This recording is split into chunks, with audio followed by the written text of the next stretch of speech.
This is your country. This country does not belong to Msnyora. Msnyora na kina Raila hawa wameisha.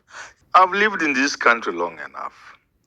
I may not be as eloquent as James Orengo, but I can say this. I have seen people celebrating evil, taking part in the enactment of bad laws, only for those laws to come and bite them. I've seen people cheering evil in politics in this country, only for the same politics to come and bite them. I may not put it as eloquent as Orengo put it in Senate one time, but I have seen, I've lived here. I don't want to see a situation where the broad-based people have been sent home in 2027. Another set of politicians have taken over. Then they do the same things that Kaluma is celebrating today, which were done in Malava. And Kaluma is crying. That circle must end. I don't want to see that. I want to see a Kenya in which people who have the benefit of training and education and who hold positions learn to speak the truth, to defend their country, to think about their children and the children of their children. To know one thing which I keep singing in this country, when you are a member of parliament, you must know you are less than 1,000 people in whose hands we have entrusted the future of the children of this country. And if you are talking about law, I keep telling lawyers, common sense is very important. What happened in Malava should appeal to your common sense, and nobody should hide under law. Nobody should say government continues to be government and must therefore issue relief food. Relief food is issued under program. How about the 1,000 that was being on top of the blanket? That was also government in operation. How about a whole prime cabinet secretary issuing government public service jobs in a public rally to fairly incompetent people who can do those jobs? Is that not in violation of Chapter 6 and Article 10? That no state officer should bring shame to his office and ridicule. Dignity must be important when you are a person like Mudavadi. A point of order. Let me just finish. How did you ascertain the incompetency of the said subjects? How did let's Herman finish. Let me just finish. Fred, finish. Fred, you know what a trade attaché is supposed to be. Fred, you are an educated person, and I respect you a lot. You know what an education attaché is supposed to be. Please, let us not go there. These are the things I'm talking about. I'm saying this is your country. This country called Kenya does not belong to Msnyora.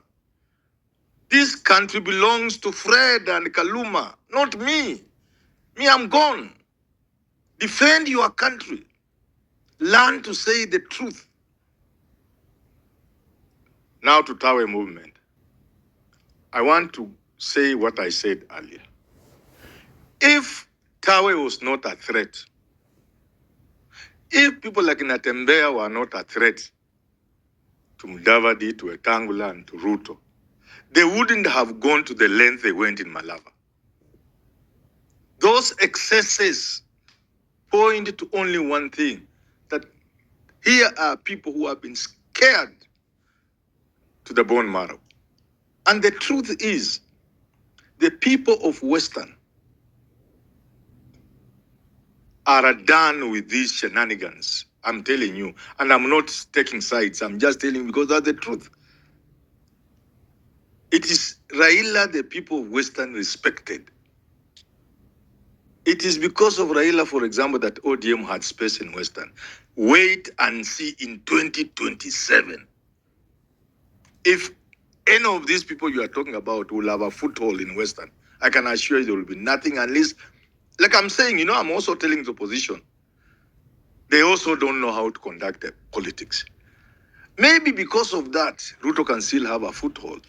But if you are just to judge and gauge what is going on by the ground, as DCP will tell you, and I must be allowed to finish with DCP, the ground is for the Tawe movement.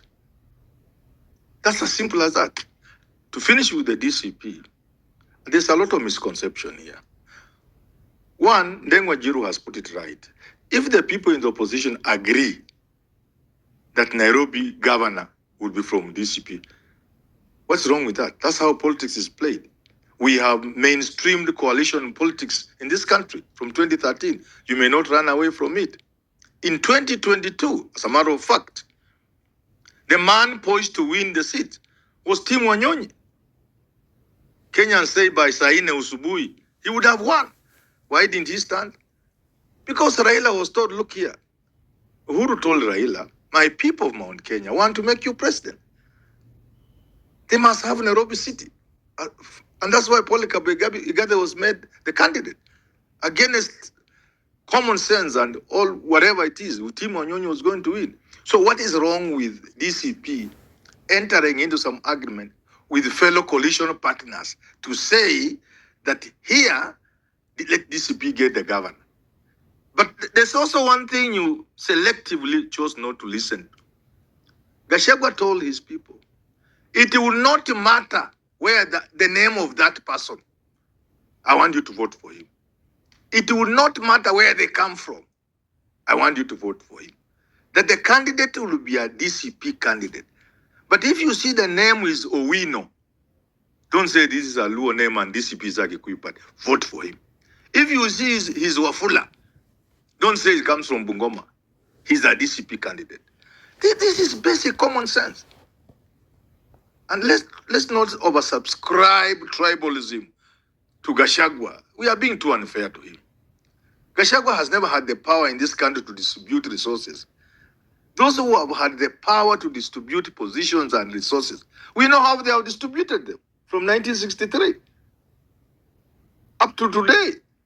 If you look at the way resources have been distributed in this country, cabinet positions, parastatals, those who have done that, basing themselves on cronism and tribalism, and have not been Gachagua, why don't we point at those who have actually implemented that shareholding and tribalism, and not Gachagua? I yield.